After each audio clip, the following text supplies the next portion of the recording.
लोकसभेच्या निवडणुकीची रणधुमाळी सुरू झालेली आहे.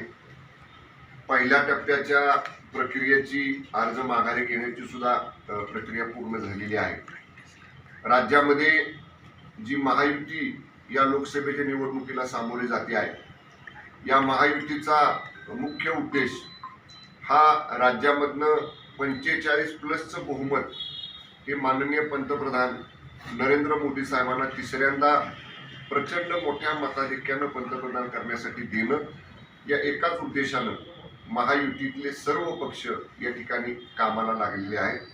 आजच्या पत्रकार परिषदेमध्ये मला एवढं सांगायचं आहे की काल मुंबईमध्ये माननीय मुख्यमंत्री एकनाथजी शिंदे साहेब, माननीय उपमुख्यमंत्री फडणवीस साहेब, माननीय उपमुख्यमंत्री अजितदादा पवार साहेब यांची आणि त्याचबरोबर त्यांनी माननीय आठवले साहेब असतील, माननीय जानकर साहेब असतील, माननीय कवाडे साहेब असतील, इतर सर्व जे आमचे पक्ष आहेत, माननीय रयत क्रांती संघटनेचे सदाभाऊ खोत असतील, या सर्व घटक पक्षांच्या प्रमुख नेत्यांच्या बरोबर चर्चा करून येणाऱ्या 3 तारखेपासून उमेदवार निश्चित जेवढे झाले आहेत तेवढे झालेत, परंतु जे उमेदवार निश्चित व्हायचा अद्याप बाकी आहे तरी सुद्धा महायुती येणाऱ्या 3 तारखेपासून प्रत्येक विधानसभा मतदारसंघामध्ये राज्यात महायुतीचे संयुक्त मेळावे हे या ठिकाणी सुरू करणार आहे. आणि त्याची सुरुवात मी जिथं ठाणे जिल्ह्याला पालकमंत्री आहे त्या ठाणे जिल्ह्यात 3 तारखेपासून मी करतोय.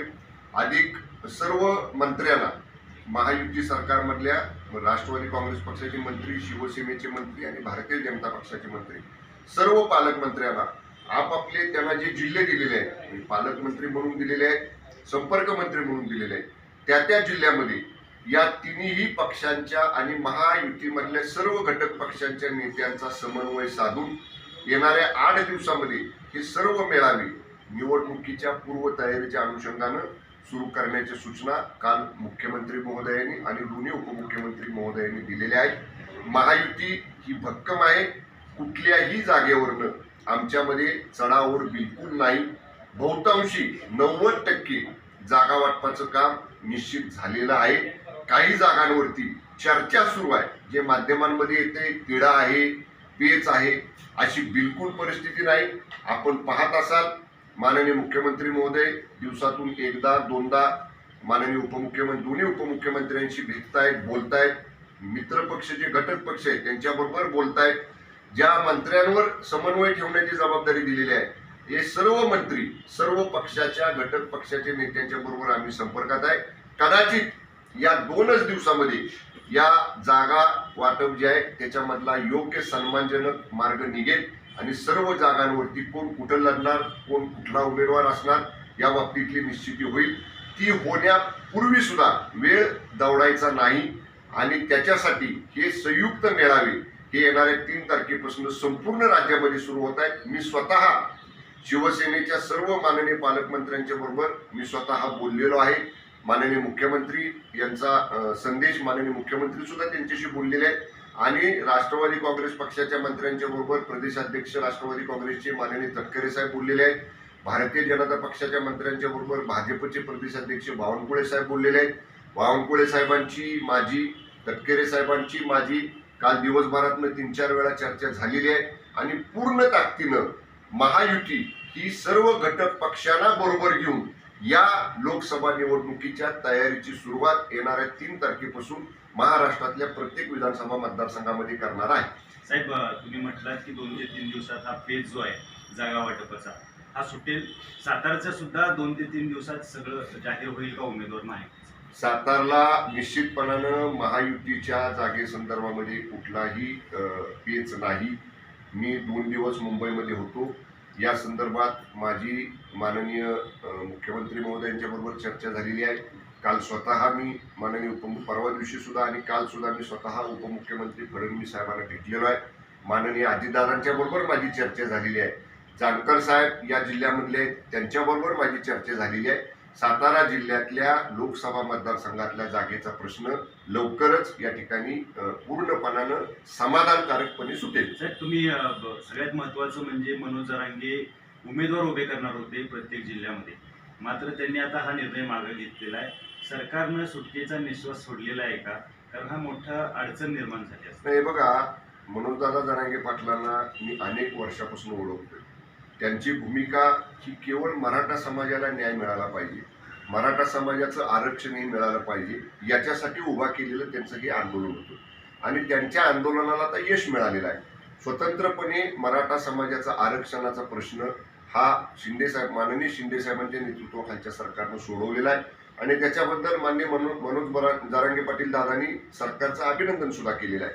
आता ठीक आहे, काही विचार त्यांच्या आंदोलनामध्ये सहभागी असणाऱ्या काही लोकांनी व्यक्त केली होती की मराठा समाजाचे उमेदवार उभा करूया, परंतु याच्यामुळं या आंदोलनाला राजकीय वळण लागायला नको. निवडणुकीत एखादी संघटना उतरते किंवा एखादा आंदोलनाची भूमिका घेणारे लोक उतरतात तेव्हा त्याला राजकीय वळण लागतं, ते लागायला नको. या समजूतदार भूमिकेनं, सामंजस्य भूमिकेतनं माननीय मनोज पाटील जरांगे साहेबांनी हा निर्णय घेतलेला आहे. आम्ही त्यांचं मनापासून स्वागत करतो. आम्ही 45चं उद्दिष्ट ठेवून समोर चाललेलो आहे. आता निश्चितपणे मी आपल्याला एवढंच सांगेन की मागच्या वेळी 2019च्या निवडणुकीला जेवढ्या जागा मिळाल्या त्यापेक्षा जादा जागा हे यावेळी 2024च्या लोकसभा निवडणुकीला महायुतीच्या महाराष्ट्रातून निवडून येतील. लोकशाही वाचवणं किती महत्वाचं आहे याच्यावर चर्चा झाली होती आणि आता सर्वत्र हुकुमशाही सुरू आहे असं उद्धव ठाकरे म्हणतात. नाही, माननीय उद्धव ठाकरे साहेबांनी अशा पद्धतीनं आरोप करण्यापेक्षा कुठं हुकुमशाही आहे, काय हुकुमशाहीचे परिणाम झाले, काय हुकुमशाही तुम्हाला जाणवली, हे थोडंसं संदर्भाचं बोललं पाहिजे ना. केवळ हुकुमशाही आहे, दादागिरी आहे असं नुसतं हवेत तीर मारण्यापेक्षा नेमकं काय घडतंय. आता बघा, लोकशाही मार्गानं आपण राज्यामध्ये देशामध्ये या ठिकाणी व्यक्ती स्वातंत्र्य दिले, भाषा स्वातंत्र्य दिले. आता ज्याला जे पाहिजे ते बोलतायत. जर हुकुमशाही असती तर माननीय मोदी साहेबांच्यावर तुम्ही एवढ्या पद्धतीनं टीका केली, एवढ्या अर्वाच्य भाषेमध्ये टीका केली. हुकुमशाही असती तर पुढच्या वेळी तुम्हाला बोलता आलं नसतं. लोकशाहीमध्ये, हे लोकशाहीचा देश आहे, तुम्ही जे बोलताय त्याला आम्ही उत्तर देतोय फक्त. जर हुकुमशाही असती तर परत तुम्हाला बोलता सुद्धा आलं नसतं. त्यामुळे बिलकुल हुकुमशाही नाही. राज्यामध्ये, देशामध्ये सगळ्यांना योग्य ठिकाणी योग्य मान सन्मान दिला जातोय. माझी एकच विनंती या निमित्तानं की राजकीय टीका टिप्पणी करताना आपण कुणाची व्यक्तिगत प्रतिमा मलिन करणार नाही, कुणाला व्यक्तिगत खालच्या थराला जाऊन बोलणार नाही, कुणाचा अवमान होईल अशा पद्धतीचं वक्तव्य आपल्याकडनं जाणार नाही. याची दक्षता आमच्यासारख्या लहान कार्यकर्त्यांपासून ते आमचं नेतृत्व करणाऱ्या सगळ्याच मोठ्या नेत्यांनी सुद्धा बाळगली पाहिजे. साहेब, महायुतीतील नेत्यांच्या म्हणजे त्यामध्ये उद्धव ठाकरे बोलतात की महायुतीतील काही उद्धव ठाकरे साहेबांचीच उत्तर मला नाही, काही प्रश्न आलेत त्यामुळे तसं विचारतो. ठगांच्या केसेस मागे घेतल्या जातात, याचं बिंग फुटलं आहे. सगळ्यात लाभार्थी हा भाजप पक्ष आहे असं ते म्हणतात. या केसेसमध्ये महावियाचं उत्तम चाललं आहे असं पण ते म्हणतात. चालू दे ना, नांदा सौख्य बरे. आम्हाला त्यांच्या चांगलं चालण्याबद्दल, बरं चालल्याबद्दल, अति चांगलं चालल्याबद्दल आम्हाला काहीही म्हणायचं नाही. आणि मी एवढंच सांगेन, कुणाचे केसेस घेतल्या काढून, कुणाचे केसेस टाकल्या, या स्वतंत्र सगळ्या यंत्रणा काम करत असतात. त्यांना कायद्यानं, घटनेनं दिलेले स्वतंत्र अधिकार आहेत. एखाद्या बाबतीत जर तुम्हाला आक्षेप असेल, एखाद्या बाबतीत तुमची हरकत असेल, एखाद्या बाबतीत तुमचं ऑब्जेक्शन असेल, तुम्ही न्यायालयाचं दार ठोठावा ना. तुम्ही न्यायालयामध्ये जावा, न्यायालयासमोर तुमची बाजू मांडा, न्यायालयासमोर तुमच्या गोष्टी समोर करा. न्यायालय, राज्यामध्ये न्याय व्यवस्था आहे, न्यायालय त्याचा योग्य विचार करेल. पण तसं न करता केवळ एकतर्फा टीका करायची आणि ज्या काही समजा ज्यांच्यावरती केसेस झाल्यात, ज्यांच्यावरती काही कारवाई झाल्यात, त्याच्यावर एक प्रकारे पांघरून घालायचा प्रयत्न जर कोणी करत असेल तर देशामध्ये स्वातंत्र्य आहे, देशामध्ये न्याय व्यवस्था आहे, देश घटनेनं कायद्यानं चालणार आहे. सगळ्यांना समान न्याय या देशामध्ये दिला जातो. त्या समान न्याय तत्वानुसारच सर्व कार्यवाही होत असतात.